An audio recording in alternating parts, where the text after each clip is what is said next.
बारिश होना कैसा लगता है, इस बारे में अपने सहपाठियों के साथ चर्चा कीजिए। आइए अब पाठ में प्रवेश करें। बच्चों, जब बारिश हल्की फुल्की होती है तो कहते हैं कि टिप टिप करके बारिश हो रही है। जो बारिश की छोटी छोटी बूंदें पड़ती हैं उन्हें ही टिप टिप कहते हैं। लेकिन यहाँ कहानी में टिप टिप का दूसरा ही अर्थ है। यहाँ टिप टिप यानी बारिश में झोपड़ी में टपकती पानी की बूंदें और धोबी तथा उसके लट को कहा गया है। चलिए कहानी के द्वारा जानते हैं कि कैसे। आइए शुरू करते हैं। एक थी बुढ़िया, उसका एक पोता था। पोता रोज रात में सोने से पहले दादी से कहानी सुनता। दादी रोज उसे तरह तरह की कहानियां सुनाती। एक दिन मूसलाधार बारिश हुई। ऐसी बारिश पहले कभी नहीं हुई थी। सारा गांव बारिश से परेशान था। बुढ़िया की झोपड़ी में पानी जगह जगह से टपक रहा था। Tip tip tip tip. इस बात से बेखबर पोता दादी की गोद में लेटा कहानी सुनने के लिए मचल रहा था। बुढ़िया खींच कर बोली, अरे बचुआ, का कहानी सुनाए, ये टिप टिपुआ से जान बचे तब ना। पोता उठकर बैठ गया। उसने पूछा, दादी ये टिप टिपुआ कौन है? टिप टिपुआ क्या शेर बाघ से भी बड़ा होता है? दादी छत से छपकते हुए पानी की तरफ देखकर बोली, हाँ बचुआ, ना शेरवा के डर ना बघवा के डर, डरते डर टिप टिपुआ के डर। संयोग से मुसीबत का मारा एक बाघ बारिश से बचने के लिए झोपड़ी के पीछे बैठा था। बेचारा बाघ बारिश से घबराया हुआ था। बुढ़िया की बात सुनते ही वह और डर गया। अब यह टिप टिपुआ कौन सी बला है? जरूर ये कोई बड़ा जानवर है, तभी तो बुढ़िया शेर बाघ से ज्यादा टिप टिपुआ से डरती है। इससे पहले कि बाहर आकर वह मुझ पर हमला करे, मुझे ही यहाँ से भाग जाना चाहिए। बाघ ने ऐसा सोचा और झटपट वहां से दुम दबाकर भाग चला। उसी गांव में एक धोबी रहता था। वह भी बारिश से परेशान था। आज सुबह से उसका गधा गायब था। सारा दिन वह बारिश में भीगता रहा और जगह जगह गधे को ढूंढता रहा, लेकिन वह कहीं नहीं मिला। धोबी की पत्नी बोली, जाकर गांव के पंडित जी से क्यों नहीं पूछते? वे बड़े ज्ञानी हैं, आगे पीछे सबके हाल की उन्हें खबर रहती है।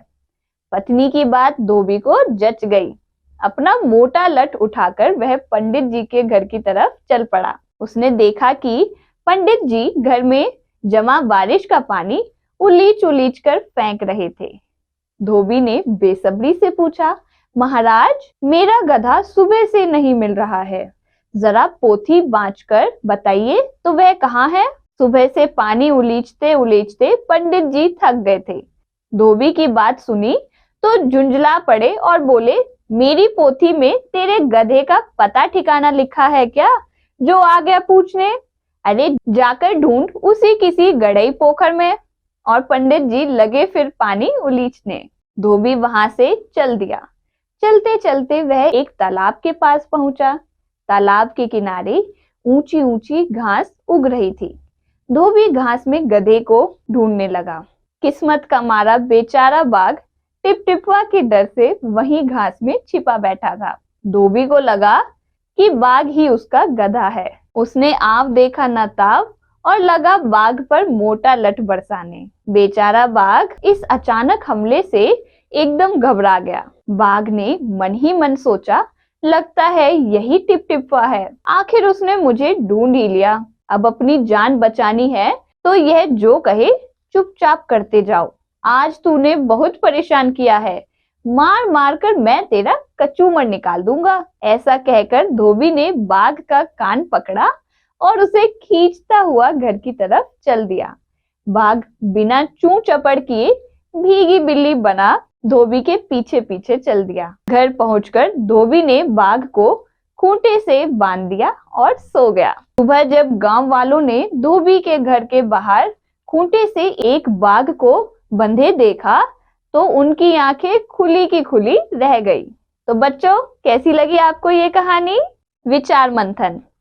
क्या होता अगर मूसलाधार बारिश ना होती, मूसलाधार बारिश की जगह बूंदाबांदी होती तो जरा बताइए तो। एक धोबी बाघ को गधा समझकर ले गया। आखिर क्या कारण था कि धोबी बाघ को पहचान न सका? क्या बाघ और गधे में इतनी समानता होती है कि धोबी को बाघ गधे जैसा लगा? शब्द वाटिका। रोज, प्रतिदिन, डेली। मचल रहा था परेशान होना, टू वरी। खींचकर, चिढ़कर। प्रोवोक, हमला, आक्रमण, अटैक। धोबी, कपड़े धोने वाला, वॉशरमैन। ढूंढना, खोजना, सर्च। ज्ञानी, पंडित, नॉलेजेबल। मुहावरा, दुम दबाकर भागना, डरकर भागना, कायर होना। अचानक, एकाएक, सडनली। मुहावरा, भीगी बिल्ली बनना यानी डर जाना। बच्चों, अब देखते हैं नैतिक शिक्षा एवं मूल्य। इस कहानी से यह सीख मिलती है कि हमें सुनी सुनाई बातों पर विश्वास न करके अपनी आंखों से उसका निरीक्षण करना चाहिए, नहीं तो डर के कारण हमारा स्वयं का ही नुकसान होता है। और बच्चों, यहाँ पर पाठ समाप्त होता है। हम मिलेंगे अगले पाठ में। Bye bye.